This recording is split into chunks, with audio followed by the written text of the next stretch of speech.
বিয়ের আগে নিজেদেরকে পবিত্র করে নিয়েন আর কি। যদি অপবিত্র জীবনেও থাকেন বিয়ের আগেই নিজেকে পবিত্র করে নিয়েন। কারণ অনেকে দেখা যায় প্রেম করে নিজেরাই কাজী অফিসে গিয়ে বিয়ে করে ফেলছেন, এটার সাথে আমি একমত না। কারণ এখানে সাক্ষীর প্রয়োজন আছে, অভিভাবকের প্রয়োজন আছে, মোহরের প্রয়োজন আছে, কালিমা লা ইলাহা ইল্লাল্লাহর উপস্থিতিতে খুতবার বিয়ের প্রয়োজন আছে। এভাবে ম্যারেজগুলো যেগুলো হচ্ছে বেশিরভাগই আমাদেরকে জেনার দিকে নিয়ে যাচ্ছে, এবং দীর্ঘস্থায়ী জেনা, একদিন দুই দিন না, বছরের পর বছর থাকছেন জেনা করতেই আছে।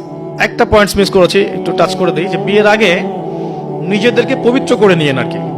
যদি অপবিত্র জীবনেও থাকেন বিয়ের আগেই নিজেকে পবিত্র করে নিয়েন। কারণ এটাই স্বাভাবিক যে একজন পবিত্র সত্তা আরেকজন পবিত্র সত্তাকে পাবে, এটাই স্বাভাবিক। অপবিত্রতা পবিত্রতা কখনো একসাথে হয় না। যদি একসাথে হয়ে যায় তখন বিশ্বযুদ্ধ লেগে যাবে আর কি। কথা বুঝতে পারছেন? নিজেকে আগে পবিত্র করে নিয়েন। আর পবিত্র করার জন্য আল্লাহর কাছে প্রমাণ করতে হবে যে আল্লাহ, আমি তোমার বান্দা বা বান্দি। যখন আল্লাহ পাক দেখবেন হ্যাঁ আপনি সত্যি অনেস্টলি মন থেকে তওবা করছেন এবং পবিত্র হওয়ার চেষ্টা করছেন, আল্লাহ পাক সুযোগ করে দিবে ইনশাআল্লাহ তাআলা।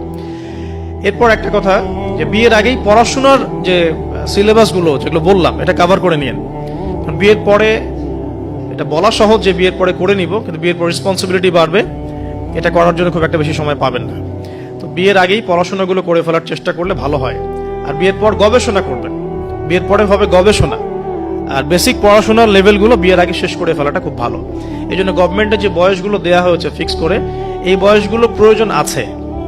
যদিও ইসলামে এরকম ম্যান্ডেটরি কিছু নাই, কিন্তু এই লেভেলটার প্রয়োজন আছে। বিকজ 18-21 আগে আমাদের পড়াশোনা সবার খুব একটা শেষ হয় না, আর ম্যাচুরিটি খুব একটা আসে না, ইকোনমিক সোর্সও তৈরি হয় না।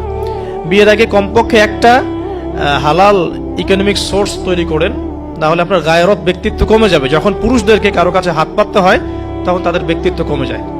আর পুরুষরা যখন স্বাবলম্বী থাকে, হোক সেটা মাসিক 10,000 বা 20,000-ই হোক না কেন, স্বাবলম্বী থাকলে তারা গায়রতের পরিচয় দিতে পারবে ইনশাআল্লাহ। কারণ একটা কথা আছে যে ডলার টক্স, মানে ডলার বা টাকা, মানি টক্স, মানে কথা বলে আর কি। যখন আপনি সবার মানে ডিমান্ডগুলো ফুলফিল করতে পারছেন, আপনার বোন, আপনার স্ত্রী, সন্তান, শ্বশুর শাশুড়ি, আত্মীয় স্বজন, আপনি তখন সুপার হিরো। যখন আপনি পারছেন না, আপনার মুত্তাকি, আপনার তাকওয়া, আপনার ঈমান, আপনার অন্যান্য বিষয়গুলো খুব একটা মানুষের কাছে হাইলাইটেড হয় না। কারণ মানি টক্স, মানে কথা বলে আর কি। আপনার স্ট্যাটাস ইট টক্স, এটা কথা বলে। তো এই জন্য গায়রত বজায় রাখতে হলে আপনাকে একটা উপার্জনের সোর্স তৈরি করতে হবে। এর জন্য আমি বলি যে সূরা ওয়াকিয়া পড়েন, চারটার নামাজে অভ্যস্ত হন, সেজদায় গিয়ে আল্লাহকে বলেন আল্লাহুম্মা কফিনি বিহালালিকা আন হারামিক ওয়া আগনিনি বিফাদলিকা আম্মান সিওয়াক। ইনশাআল্লাহ হালাল রিজিকের পথ প্রশস্ত হবে ইনশাআল্লাহ।